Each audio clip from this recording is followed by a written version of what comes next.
Hello, good morning student. I am Sunita Sharma, your economics teacher. Today we will do chapter number 10 supply करते हैं। इसमें मैंने आपको 4 chapter करवाया था, उसमें हमने इलास्टिसिटी ऑफ डिमांड किया था, डिमांड। और अब ये सप्लाई का चैप्टर, उसमें कुछ न्यूमेरिकल करते हैं हम।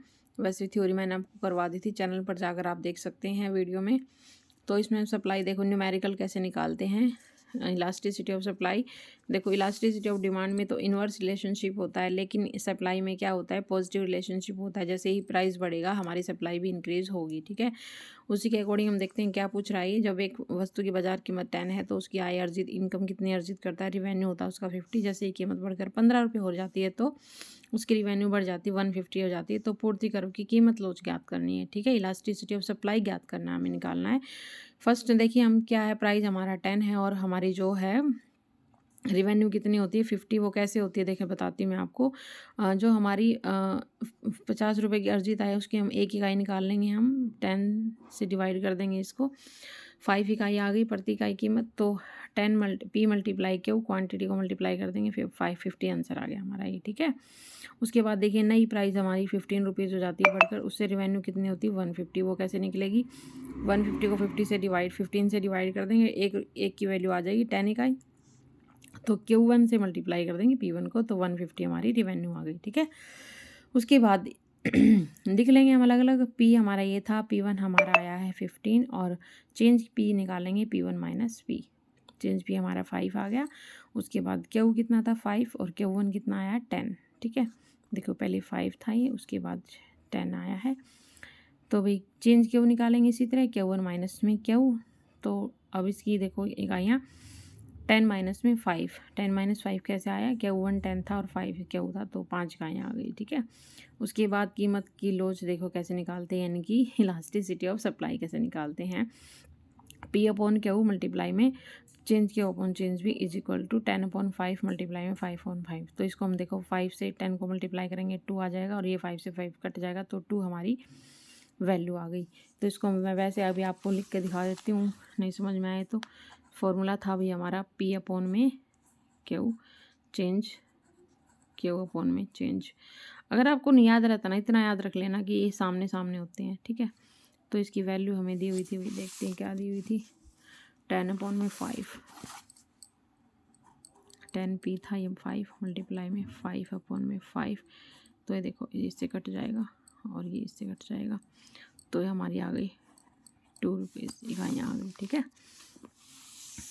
आ गई इलास्टिसिटी ऑफ सप्लाई आ गया, ठीक है। उसी तरह दूसरा न्यूमेरिकल देखिए। भाई मेरी वीडियो को लाइक शेयर सब्सक्राइब जरूर कीजिएगा, जितने भी 11th 12th के स्टूडेंट हैं या DSSB के जो भी प्रिपरेशन कर रहे हैं इकोनॉमिक्स PGT के लिए, ठीक है। मेरे चैनल को लाइक शेयर सब्सक्राइब जरूर कीजिएगा। तो एक वस्तु की कीमत 5 रुपये इतने रुपीज़ हो जाती है, 20 रुपये हो जाती है, तो फल की पूर्ति की इकाइयों में 15 इकाइयों की वृद्धि होती है। तो पूर्ति के की कीमत लोच यानी कि इलास्टिसिटी ऑफ सप्लाई उसकी 0.5 अब की बार हमें सप्लाई दे दी है, तो उनका उत्पादन आरंभिक और अंतिम स्तर ज्ञात करना है, ठीक है। तो इसमें हम क्या करेंगे, जो हमें दिया नहीं हुआ है, मान लीजिए फ्रॉम आरंभ में कितनी इकाइयाँ हैं, X इकाइयों की पूर्ति करता है, तो हमने मान लिया जैसे हम मैथ्स में निकालते थे भी, माना मूलधन 100 रुपये। तो इसमें हम देखिए अब कैसे निकालेंगे। आपको फॉर्मूला याद होना चाहिए, और एक दो बार इन न्यूमेरिकल की प्रैक्टिस करोगे तो आपको आ जाएंगे, ऐसी कोई बड़ी बात नहीं है इनमें। Elasticity of supply 0.5 P is equal to हमारा देखो 5 है, चेंज होकर 20 हो जाता है, तो P1 और P तो दिया हुआ है, तो चेंज P निकाल लेंगे हम, 15 हो गया। ऐसे ही देखो क्या हुआ, इसने हमें दिया हुआ था कि भी X प्रारंभ में X जो हम मान लेते हैं, आरंभिक और अंतिम स्तर का माना है ना, तो हमने मान लिया X इकाइयों का उत्पादन करती है, ठीक है। तो X प्लस में 15 इकाइयाँ हैं, तो Q हमारा आ गया, चेंज Q हमारा आ गया 15 इकाइयाँ आ गई, ठीक है। ये दिया हुआ था ना कि भी पूर्ति की इकाइयों में वृद्धि कितनी होती है, 15 इकाइयों की वृद्धि होती है, तो एक हमने मान लिया, तो हमारी चेंज Q हमारा कितना आ गया 15 आ गया, जो हमें दिया हुआ है वैल्यू, ठीक है। उसके बाद इलास्टिसिटी ऑफ सप्लाई का फॉर्मूला वही है जो पहले क्वेश्चन में गया था, P अपॉन Q मल्टीप्लाई में change Q upon change P is equal to देखो 5 कहाँ से आया, जो P की वैल्यू दी हुई है। उसके बाद X हमने जो माना था Q मल्टीप्लाई में 15 अपॉन में 15, तो ये कट जाएगा, तो ये रह जाएगा हमारे पास 5 अपॉन में X। तो 0.5 हमारे क्या है, इलास्टिसिटी ऑफ सप्लाई है, ठीक है। उसके बाद देखिए इज इक्वल टू 5 अपॉन में एक्स, जो मेरी वैल्यू बच गई थी ये वाली पी अपॉन में क्यू। तो उसके बाद एक्स की इक्वल रख देंगे इस वैल्यू को, तो इक्वल रखेंगे तो वैल्यू तो निकालनी है एक्स की, ठीक है। तो एक्स की वैल्यू निकालेंगे तो एक्स हम इधर ले आएंगे, इसको इधर ले आएंगे, तो इसको सॉल्व करेंगे तो 10 आ जाएगा। सॉल्व करके मैं आपको दिखा देती हूँ एक बार, ठीक है। देखो इसको हमें दिया हुआ था, ये ऊपर से ही दिखा देती हूँ थोड़ा। इलास्टिसिटी सप्लाई पी अपॉन में क्यू, जैसे फॉर्मूले में दिया हुआ ना, जैसा फॉर्मूला दिया हुआ वैल्यू उसी के अकॉर्डिंग पुट कर दो, उसमें कोई दिक्कत नहीं। पी अपॉन पी हमारा 5 था, क्यू हमने एक्स माना, ये एक्स है, कभी मल्टीप्लाई मान लो, तो चेंज क्यू 15 था, सॉरी ये हमारा 15 है। 5 अपॉन में एक्स मल्टीप्लाई में 15 अपॉन में 15, तो ये हमारा इधर ये इलास्टिसिटी ऑफ सप्लाई, ठीक है। तो इसकी वैल्यू दी हुई है हमें 0.5, ये हमारा आ जाएगा 5 अपॉन में एक्स। तो एक्स इधर चला गया, तो एक्स इधर चला गया क्योंकि वैल्यू तो एक्स की निकालनी है ना, तो ये हमारा आ जाएगा 5 अपॉन में 0.5 अपॉन में, ये हम 0 हटा देंगे तो इसकी हमारा 10 हो जाएगा, तो 10 ऊपर चला जाएगा, तो ये आ गई हमारा 5/5 अब मल्टीप्लाई में 10, तो 5 को इससे काट देंगे तो 5, ये हमारी 10 इसकी वैल्यू आ गई, ठीक है भाई। इसकी वैल्यू हमारी 10 आ गई।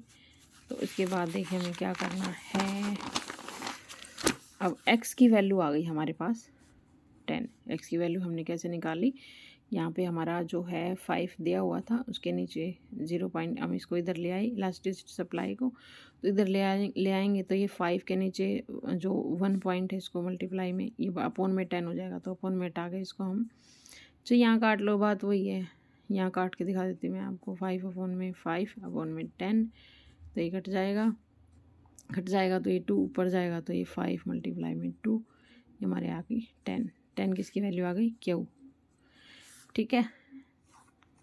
एक्स की वैल्यू आई 10 हमारे पास, दिखा भी आपको नहीं दिखा पता नहीं। अब हमें निकालना क्या था, अब क्यू हमारे पास आ गया 10 का, यहाँ आ गई हमारे पास, ठीक है। तो अब हम देखो 10 है तो Q1 कैसे निकालते हैं, x माना था हमने प्लस में 15, ठीक है। तो ये हमारी वैल्यू रख देंगे, 10 आ गई, 10 प्लस 15 कितना हो गया, 25 हो गया भाई, ठीक है। एक बार फिर देख लीजिए, मैं आपको बता देती हूँ दोबारा। ये कह रहा है कि 0.5 हमारी दी हुई इलास्टिसिटी सप्लाई और फॉर्मूले में फिट करेंगे तो ये हमारा 5 अपॉन एक्स आ गया। तो एक्स की वैल्यू निकालनी है, तो एक्स की वैल्यू निकालेंगे तो एक्स इधर चला जाएगा और 5 अपॉन में 0.5, तो इसको 0 पॉइंट हटाएंगे तो ये अपॉन में 10 हो जाएगा, तो यहीं पे काट लेते हैं इसको, 10 ये ऊपर जाएगा, तो ये 5 मल्टीप्लाई में 2, इसकी वैल्यू आ गई 10। अब हमें ये हमारी क्यू की वैल्यू आ गई है 10, एक्स निकाल लिया हमने, और अब हमें निकालना है Q1। तो Q1 हम निकालेंगे x प्लस में 15, तो x की वैल्यू यानी कि Q की वैल्यू आ गई 10 प्लस में 15, तो ये हमारा आ गया भाई 25 इकाइयाँ, ठीक है। तो इसमें हमें यही बताना था, ठीक है, आरंभिक, और ये 10 आरंभिक है और ये वैल्यू हमारी जो नई वैल्यू आई है, ठीक है। इसको थोड़ा सा आप कर लेना भी सॉल्व ध्यान से, वैसे मैंने एक पॉइंट आपको बता दिया है। Okay, thank you dear students, मेरे चैनल पर बने रहिएगा, लाइक शेयर सब्सक्राइब कीजिएगा। जितने भी आपके 11th-12th के साथी संगी हैं, जो बहनें हैं, प्लीज़ मुझे सपोर्ट कीजिए। मैं आपको बिल्कुल फ्री में पढ़ा रही हूँ, पूरा सिलेबस मैंने ऑलमोस्ट अपने चैनल पर करवा दिया है, तो लाइक शेयर सब्सक्राइब ज़रूर कीजिएगा। Thank you dear student.